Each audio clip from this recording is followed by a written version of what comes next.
எது ஒன்றுமே உழுக்கல உங்களன்னு சொன்னா நீங்கள் யார் தான் மோடியை பார்த்து நம்ம கேட்க வேண்டிய தேவை இருக்கா இல்லையா? தயவு செஞ்சு வாயை திறங்க மோடின்ற கேள்வியை நம்ம கேட்கணுமா வேணாமா?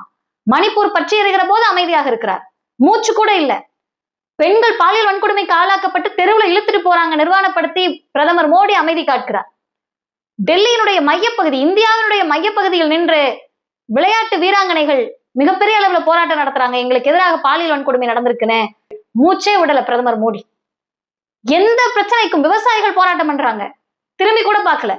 இன்றைக்கு நீட்டில் நடைபெற்ற குளறுபடிகளை எதிர்த்து மாணவர்கள் தண்ணி இல்லாம, சோறு இல்லாம, எதுவும் இல்லாம தெருவில் இறங்கி போராடி அவர்கள் தடியடியை மேலே வாங்கி கொண்டு ரத்தம் சொட்ட சொட்ட நின்று கத்திர கூப்பாடு எது ஒன்றும் இந்தியாவின் பிரதமர் மோடியை, பிஜேபியை, ஒன்றிய பாசிச அரசை உழுக்கலன்னு சொன்னா நீங்கள் யார்? உங்கள் நோக்கம் என்ன? இந்தியாவினுடைய கல்வி முறை சீரமைக்கப்பட வேண்டும்னு கேட்பது கொலை குற்றமா? நீட் என்ற தேர்வே குளறுபடி, அந்த தேர்வில் குளறுபடின்னு நியாயமான கேள்வி வைக்க கூடாதா? நீட்டில் குளறுபடி அதனால் வேண்டாம்னு தமிழ்நாடு சொல்லல, நீட்டே வேண்டாம்னு சொல்றோம்.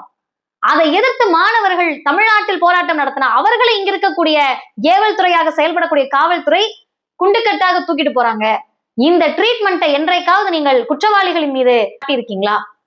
அப்ப மாணவர்களை எளிமையாக அடக்கி விடலாம் என்று தப்பு கணக்கு போடாதீங்க. தமிழ்நாட்டில் நடைபெற்ற அனைத்து மாற்றங்களுக்கும் அடிப்படையாக இருந்தது மாணவர் போராட்டங்கள் தான்.